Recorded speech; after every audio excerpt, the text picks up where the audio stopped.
I am very grateful to have been given the chance to be the National Gallery Singapore's Poet in Residence from November 2021 to April 2022. And I'd like to tell people that although the official period of the residency is over, I am trying to lay claim to being a lifetime alumnus of the program.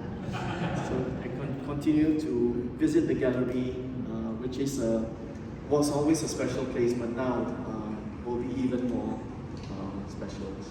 I was also very grateful to have been given a workspace in the magnificent Rotunda Library, which is just below us. Although there were times during the residency when, for example, there was a reading and tour of some of the poems featured in the book for the Harvard Club, at a time when only 5 participants were allowed. But despite that restriction, we went ahead, and perhaps we should have delayed the event until now. I'm also very grateful to have been given the chance to follow in the footsteps of my predecessors, Edwin Tambo and Madeline Lee, to literally follow in their footsteps through the hallowed corridors and wonderful exhibition rooms of the gallery. In the process of creating the poems inspired by artworks, I was also very grateful to have been given the chance to renew my friendships with some of the leading artists of Singapore, including Iskandar Jalil, Thomas Yeo, and Ong Kim Seng. With Thomas and Kim Seng in particular, I worked with them on several books, pairing poetry and painting, which in retrospect now was a kind of precursor for my opportunity to be on this residency. The books that we worked on are all in the Rotunda Library next to us. With Thomas Yeo, I also had the chance to have some conversations about art in general, and this painting in particular, which is featured in the book. In the process, we even got down to updating the title of the artwork in the gallery's annotation and the database. And Thomas also shared with me the original inspiration for this artwork.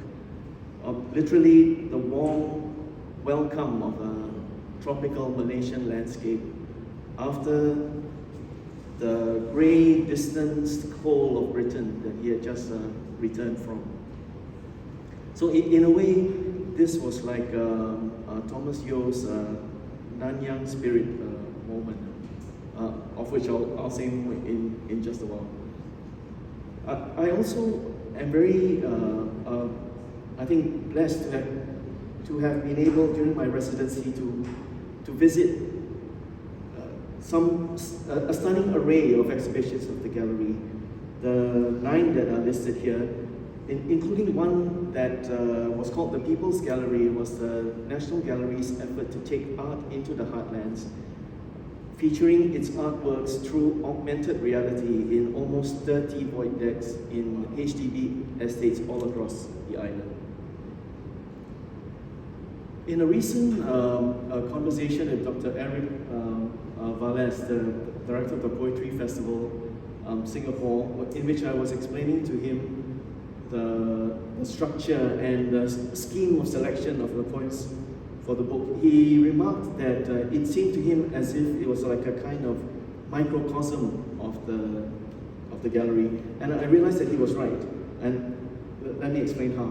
In section 1 of the book, there are 20 poems, 20 poems inspired by artworks that are all by Singaporeans, except for one, which is from the colonial times. In section 2, there are 12 poems which are inspired by artworks by international artists from Malaysia to the USA.